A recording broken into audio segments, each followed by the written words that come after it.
Oi, gente, boa tarde a todos. Sejam muito bem-vindos. Quem está vindo pela primeira vez, se sentam acolhidos pela nossa casa, viu? Tá bom? A gente sempre tem por hábito de iniciar as nossas atividades com os nossos recadinhos, né? A gente pede, por favor, para as pessoas que ainda não desligaram o celular, que por favor desligue, tá bom? Ou deixa no modo silencioso. Nós temos também, a gente sempre fala dos recursos que a casa oferece, né? Então a gente tem o atendimento fraterno. Nesse atendimento fraterno, a gente procura dar às pessoas as primeiras noções da fé espírita, como é que funciona a casa. E às vezes a pessoa está passando por algum desafio pessoal, particular, é uma oportunidade de ter aquela conversa assim mais individualizada, né? A gente tem a nossa caixa de vibração, né, que está logo ali na entrada, porque sempre a gente conhece alguém do nosso círculo pessoal que está em sofrimento. Aí a espiritualidade pede para, quando a gente for colocar o nome, mentalizar a pessoa, que eles conseguem captar quem é essa pessoa e atendê-la na necessidade particular daquela pessoa, tá bom? A gente sempre recomenda também para que as pessoas procurem a prática do Evangelho no lar, que é uma extensão da atividade dessa casa, né? Nessa prática, a gente melhora a nossa frequência pessoal, a frequência vibratória da nossa casa, né? Então há um benefício bastante consistente, principalmente na nossa interatividade, né, com a nossa família, tá bom? A gente pede para que as pessoas venham à casa participar das nossas palestras, dos nossos passes, né? Como a gente tem uma atividade, essas palestras elas são transmitidas, né, pela mídia. Às vezes as pessoas hoje não vou assistir, né, remotamente, mas a frequência física ela é extremamente importante, né? Porque ela é terapêutico, a gente abraça, a gente interage com as pessoas, né?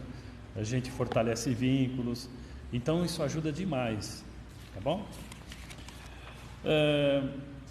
Eu acredito que a prática do Evangelho do Lar, e a gente também recomenda a prática das condutas cristãs, que são a base, né, da nossa casa, a base da fé espírita, né? Tudo que a gente aprende aqui nas palestras, em todo o conteúdo também da literatura da literatura espírita, elas são ferramentas, né, para que a gente consiga entender nossos pensamentos, nossos sentimentos, né? A gente melhora também na interatividade com as pessoas. A gente ganha mais reservas emocionais para fazer frente também aos nossos enfrentamentos, tá bom?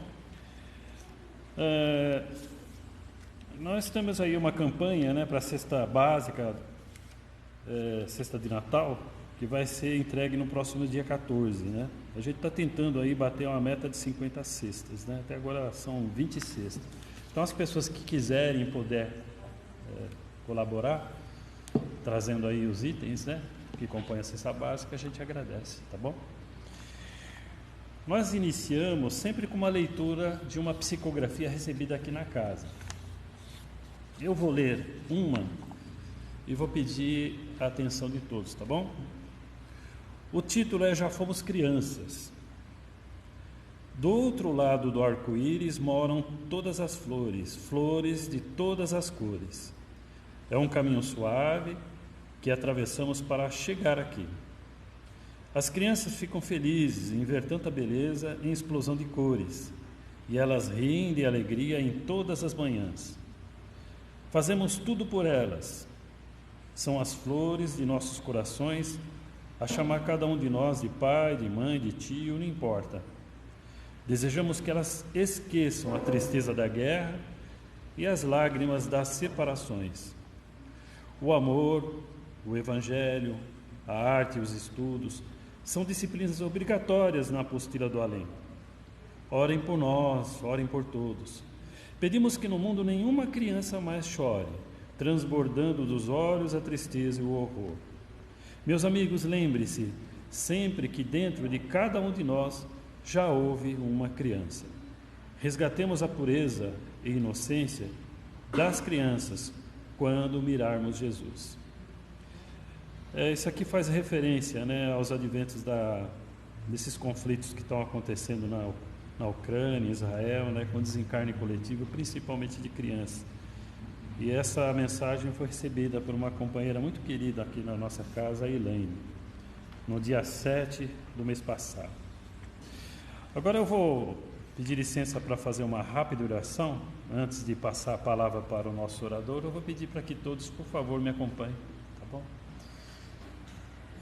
Por favor, vamos nos tranquilizando, fechando os nossos olhos, respirando profundamente. Mentalizemos a figura do nosso Redentor, nosso Senhor Jesus. Senhor Jesus, eu e meus irmãos espiritualmente ajoelhados diante da Tua figura, queremos agradecer a Deus através de Ti, Senhor, por este momento, onde nos reunimos com o propósito de aprender para melhor servi-lo. Nos envolva em Tua paz, em Teu amor. Nos envolva também o nosso companheiro Carlos, visitante, que irá conduzir a palestra da noite. E que assim seja, Senhor. Graças a Deus.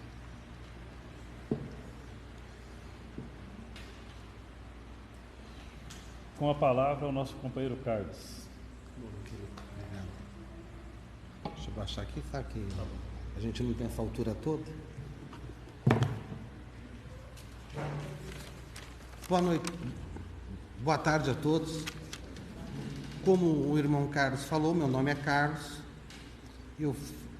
A maioria de vocês me conhece, eu frequento a casa, mas eu frequento às terças-feiras. Não frequento há muito tempo, há coisa de uns 3 meses. A partir desse mês eu passo oficialmente também a trabalhar na casa, passo a fazer parte do quadro. E eu queria agradecer, aproveitar até para agradecer a maneira carinhosa como eu fui recebido aqui, como todos me receberam. Desde a primeira vez que eu vim, eu não era nem frequentador, eu vim fazer uma exposição também, mas eu queria agradecer pela maneira carinhosa, fraternal, como eu fui recebido na casa, e espero poder trabalhar muitos anos aqui junto com vocês. Obrigado. Nós estamos no mês de dezembro. E o mês de dezembro é um mês que, para todo mundo, para todos os cristãos, é um mês importante. Nesse mês nós temos um grande evento, uma grande comemoração, que seria o Natal.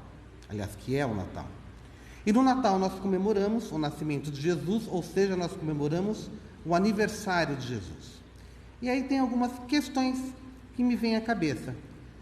O Natal, a festa de Natal, a comemoração é sempre uma coisa muito gostosa, muito animada. A gente reúne família, reúne amigos, cada um traz um pouco de comida, traz a bebida, a gente prepara aquela mesa. Depois, quando chega, a gente comemora sempre da véspera, né, do dia 24 para o dia 25. Tem a troca de presentes, algumas famílias, todo mundo dá presente para todo mundo, algumas fazem amigo secreto. Mas fica uma pergunta. E o aniversariante? Aonde entra o aniversariante nessa festa toda? Já prestaram atenção? Quem aqui conhece um aniversário, conhece alguém, que quando faz aniversário a gente vai na casa dele, todo mundo ganha parabéns, todo mundo ganha presente, menos o aniversariante. Vamos fazer uma festa de aniversário surpresa para o Carlos. Vem todo mundo aqui, todo mundo se abraça, todo mundo dá parabéns, todo mundo deseja Feliz Natal, Feliz Natividade, que é Natal, é nascimento. Mas para o Carlos não.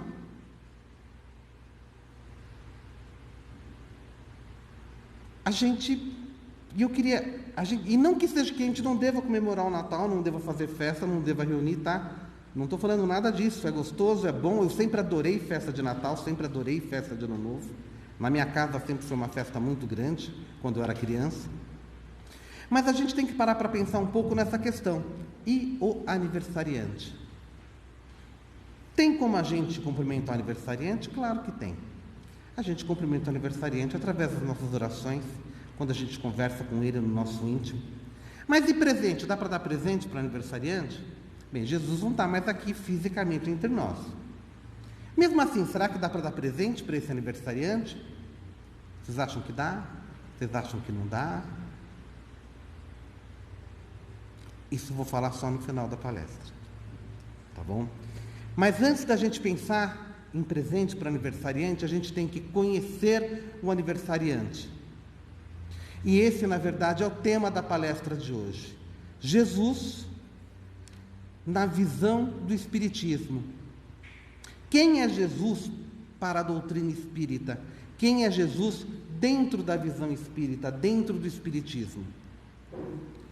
A primeira vez que Jesus vai aparecer na doutrina espírita, que ele vai ser mencionado na doutrina espírita, é no Livro dos Espíritos. Na questão 625, o Livro dos Espíritos, para quem não conhece, ele é feito de pergunta e resposta. Kardec faz uma pergunta, os Espíritos dão uma resposta. Não que necessariamente Kardec tenha realmente formulado todas as perguntas. Às vezes ele pegava um texto que era espontâneo e transformava em pergunta e resposta. Esse foi o jeito que Kardec arrumou para deixar o livro mais didático, segundo a visão dele. Mas na questão 625 do Livro dos Espíritos, Kardec vai fazer a seguinte pergunta: qual o tipo mais perfeito que Deus ofereceu ao homem para lhe servir de guia e modelo? A pergunta é importante. Qual o tipo mais perfeito que Deus ofereceu ao homem para lhe servir de guia e modelo? A resposta, em algumas traduções, Jesus, em algumas traduções, vide Jesus, em outras, vejam Jesus.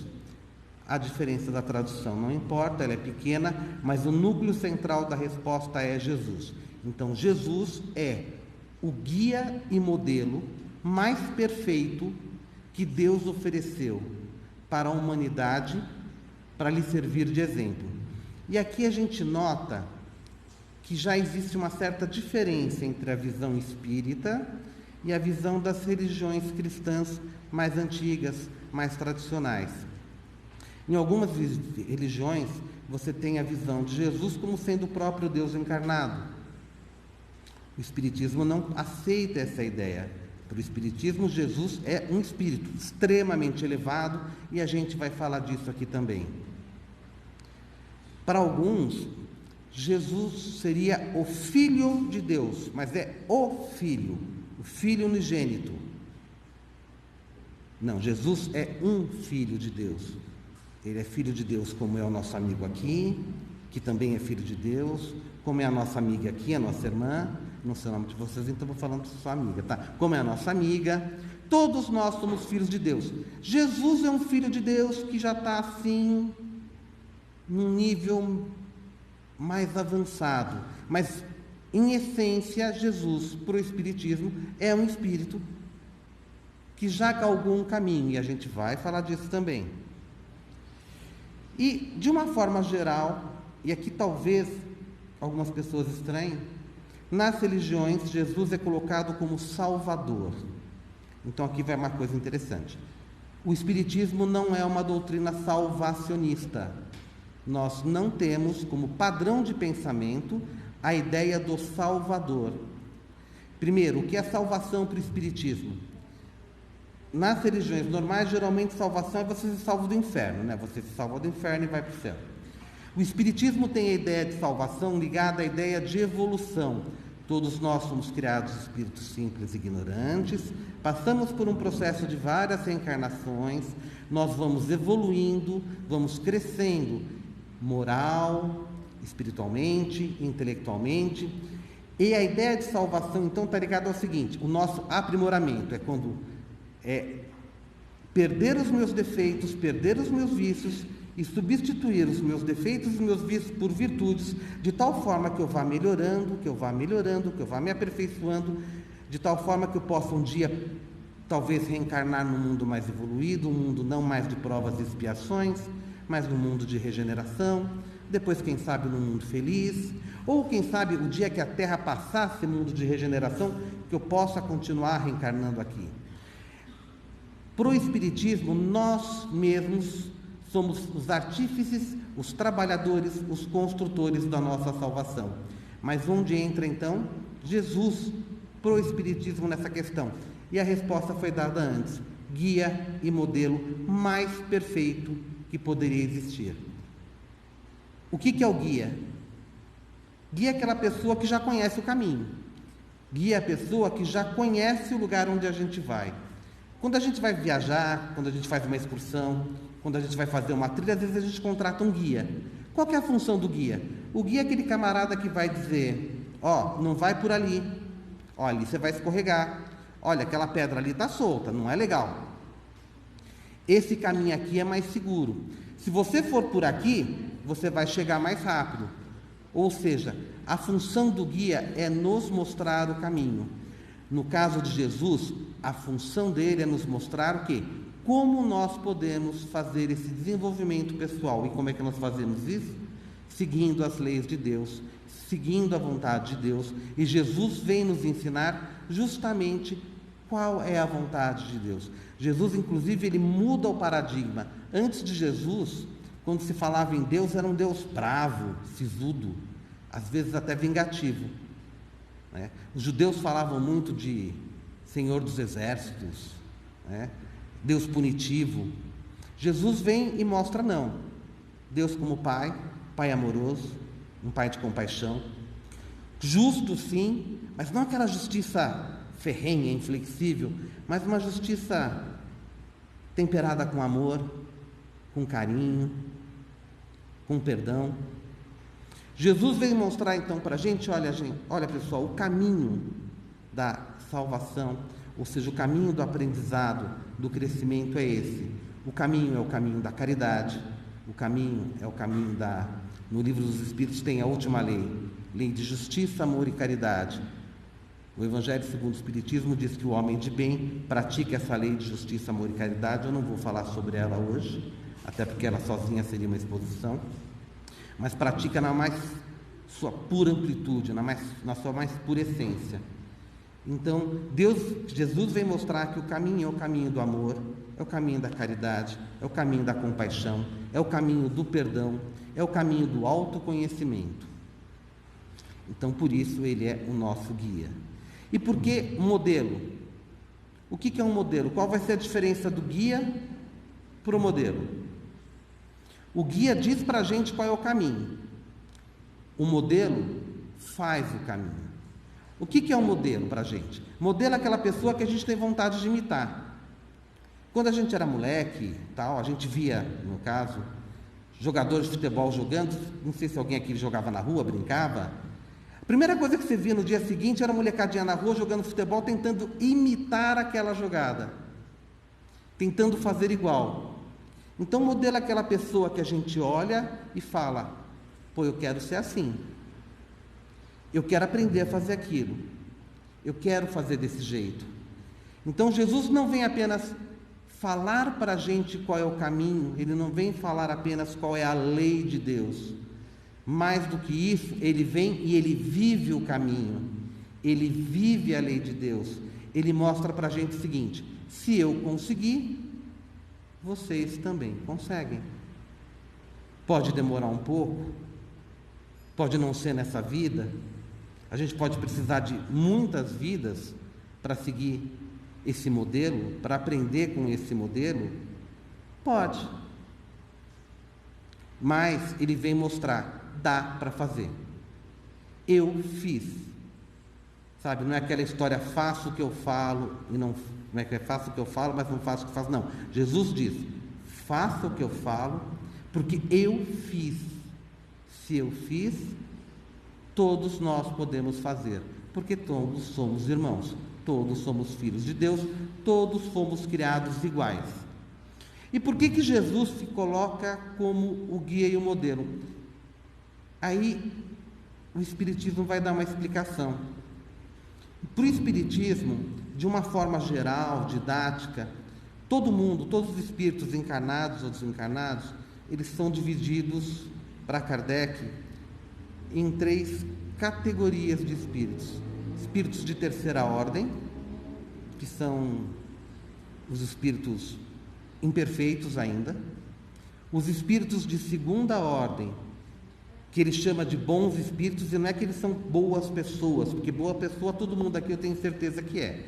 Se não fôssemos boas pessoas, não estaríamos aqui num sábado, às 18 horas, para ouvir uma palestra espírita. Mas bons espíritos aqui é o nome que Kardec dá a uma categoria de espírito. E ele vai falar de espíritos de primeira ordem, que são os espíritos puros e perfeitos. Nós, via de regra, somos espíritos de terceira ordem, somos espíritos imperfeitos. E aí eu copiei uma brincadeira de um palestrante que eu gosto muito, eu não sei se acho que eu fiz aqui, eu acho que eu fiz na terça, que existe uma pergunta que a gente pode fazer para a gente mesmo, para saber se a gente é espírito de terceira ordem ainda, ou se a gente já passou para espírito de segunda ordem. Eu já fiz isso aqui? Bem, então eu vou fazer. Não precisa responder para mim, eu vou responder só para vocês. Se vocês responderem sim, eu já fiz, tá, e não passei no teste, eu sou espírito de terceira ordem. Se vocês responderem sim, para qualquer uma das coisas que eu falar, vocês são espíritos de terceira ordem, que nem eu. Se vocês falarem não, nunca, parabéns, vocês são espíritos de segunda ordem. Então vamos lá. Quem aqui nunca, só de vez em quando? Não, quem aqui de vez em quando? Vamos ver. Pode ser de vez em quando, não precisa ser sempre não, não precisa ser todo dia, mas quem aqui de vez em quando já sentiu inveja de alguma coisa ou de alguém? Quem aqui de vez em quando já sentiu ciúme? Quem aqui de vez em quando já sentiu raiva? Vontade de catar alguém pelo pescocinho, de esganar? Quem aqui já ficou bravo porque aquela pessoa para quem a gente fez um favor foi ingrata, não disse obrigado para a gente, quando a gente precisou, ela deixou a gente na mão? Se vocês alguma vez, de vez em quando, fazem isso, parabéns, me desculpem, estão junto comigo, são espíritos de terceira ordem também. Mas calma, a gente chega lá, tá? A ideia é justamente essa, é que a gente evolua e cheguemos um dia. A terceira ordem tem 6 categorias, não vou falar sobre elas. A segunda ordem, o que prevalece na primeira ordem é justamente a influência da matéria sobre o espírito, prevalece a matéria. Na segunda ordem, a matéria já não prevalece tanto sobre o espírito, na verdade prevalece mais o espírito. E um detalhe, o espírito de segunda ordem ele só tem desejo do bem, ele não tem desejo como esses que eu falei agora, ele não tem esse tipo de sentimento. E o espírito de primeira ordem? O espírito de primeira ordem, ele não tem influência nenhuma da matéria, ele tem total domínio, ele atingiu a plenitude máxima da intelectualidade e da moralidade. É uma coisa assim tão que não tem simplesmente como a gente imaginar o que seja realmente um espírito de primeira ordem. Então, Jesus é o nosso guia e modelo justamente porque ele é um espírito de primeira ordem. E por espiritismo, ele é o único espírito de primeira ordem que já encarnou na Terra. Kardec, numa resposta que ele dá para um padre, eles estão conversando numa carta sobre um tema, e o padre tinha escrito que Jesus, através do seu sofrimento, ele sobe glorificado ao céu. Kardec rejeita a ideia do padre, que ele diz que Jesus não foi glorificado pelo sofrimento, que quando ele encarnou Jesus, ele já era espírito puro, já era espírito perfeito e não tinha mais nada que aprender. Ele já era um espírito completo. Tanto que, numa outra passagem, Kardec vai dizer que se Jesus, por acaso, fosse médium, recebesse influência do mundo espiritual, Jesus só poderia ser médium, são palavras de Kardec, tá? Jesus só poderia ser médium de Deus. Não teria um espírito para ensinar a Jesus alguma coisa, para transmitir alguma coisa, não. Se Jesus, para Kardec, bem, se era ou não era, eu já não sei. Mas para Kardec, se Jesus algum dia foi médium, ele era médium de Deus. Apesar que o Espírito da Verdade dá uma comunicação no Evangelho segundo o Espiritismo, onde ele se refere àquele sofrimento, aquela angústia que Jesus sofreu quando ele estava prestes a ser preso, para depois ser crucificado. Jesus transpira sangue, passagem todo mundo conhece do Evangelho. E o Espírito da Verdade fala algo como: venho consolar os pobres e deserdados, venho dizer-lhes que elevem sua resignação, porque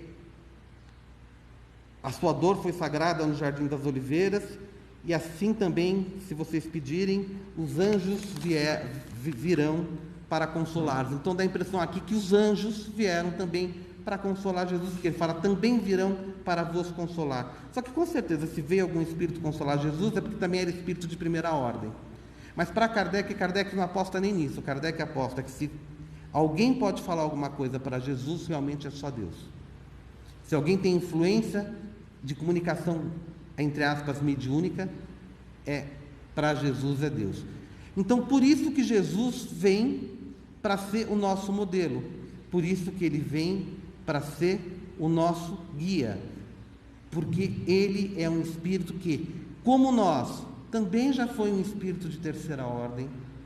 Todos os espíritos, segundo o Espiritismo, são criados iguaizinhos, simples e ignorantes. Jesus fez o mesmo caminho. Ele foi, não, provavelmente não aqui na Terra, mas ele foi espírito de terceira ordem, ele foi espírito de segunda ordem, e ele foi espírito, e ele chegou a espírito de primeira ordem. Ele chegou à plenitude, ele chegou à perfeição. E é por isso que ele é nosso guia e modelo. E esse tipo de pensamento é interessante pelo seguinte, porque a gente já não vê Jesus como uma coisa criada à parte, como um ser criado diferente, um ser que já foi criado perfeito. Não. É por isso que ele nos dá esperança, sendo o nosso modelo. Se ele conseguiu, se a gente se esforçar bastante, a gente também consegue. Eu falei, vai demorar? Provavelmente. Mas a gente diz dentro do Espiritismo que se conhece o bom espírita, não por ele já ser perfeito, mas se conhece o bom espírita pela vontade dele em domar suas más inclinações, em corrigir os seus defeitos e buscar a perfeição aos poucos. A gente vai aprendendo. Jesus conseguiu, a gente também vai conseguir. E aí eu vou responder aquela pergunta que eu fiz logo no comecinho. Se Jesus é o aniversariante agora desse mês, qual o presente que eu posso dar para Jesus? O que Jesus veio fazer aqui? Ser nosso guia e modelo. Vem ensinar as leis de Deus, vem ensinar a vontade de Deus. Qual o presente que a gente pode dar para Ele? Fazer o que Ele pediu, gente. O maior presente que a gente pode dar para Jesus, e não só no seu aniversário todo dia, é tentar seguir o caminho que Ele ensinou. É tentar seguir o exemplo que Ele deixou. É fazer com que tudo aquilo pelo que Ele passou, tudo aquilo que Ele falou, tenha realmente um significado nas nossas vidas. E como a gente faz isso? Seguindo o caminho, seguindo aquilo que Ele ensinou no Evangelho. Amar ao próximo como a ti mesmo.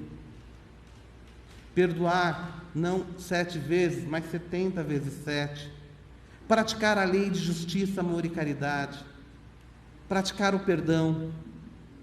Sermos uma única família, um único rebanho. E qual é o conceito de família para Jesus? Vocês lembram aquela passagem no Evangelho em que ele está dentro de uma casa, ele está dando uma reunião, e chega uma pessoa e diz, Jesus, sua mãe e teus irmãos chegaram lá fora, estão te chamando. Aí o que ele responde? Vocês lembram dessa passagem do Evangelho? Ele responde, minha mãe, meus irmãos. Quem é minha mãe? Quem são meus irmãos? Minha mãe e meus irmãos é quem segue a palavra do Pai, é quem segue a vontade do Pai, é quem segue os meus ensinamentos. Jesus quer que nós nos tornemos todos uma única e grande família de irmãos. Mas quem são sua família? Ele ama todo mundo, mas para a gente realmente fazer parte disso de forma completa, integral, nós precisamos seguir a vontade de Deus. E a gente faz isso seguindo os ensinamentos de Jesus. Então, o presente que a gente pode dar para o aniversariante é seguir o que ele falou. É seguir o exemplo que ele deixou. Não só em dezembro, não só nesses dias que a gente fica mais eufórico, quando a gente fica todo mundo mais bonzinho, mais solidário, mas não. É seguir isso o ano inteiro. Não é fácil, ninguém disse que seria, mas é assim que, inclusive, a gente vai estar garantindo o nosso crescimento, o nosso aperfeiçoamento, a nossa salvação. Ou seja, assim que nós vamos estar garantindo que nós vamos estar cada vez mais próximos de Deus, cada vez mais próximos de uma vida feliz cada vez mais próximos de uma vida plena. Uma boa tarde ou boa noite para todos. Um beijo no coração de todos.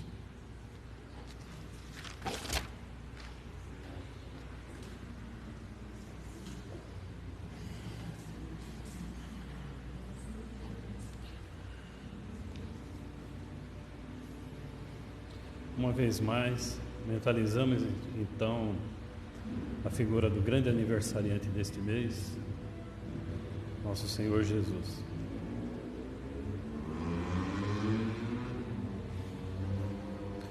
Senhor Jesus, grande mestre das nossas vidas, grande médico das nossas almas, eu e meus irmãos mentalizamos a tua figura, Senhor, e pedimos para que o Senhor leve uma prece de agradecimento a Deus nosso Pai e Supremo Criador por tudo na vida. Agradecer por esses ensinamentos que o nosso irmão nos trouxe, lembrando da tua figura e das tuas lições.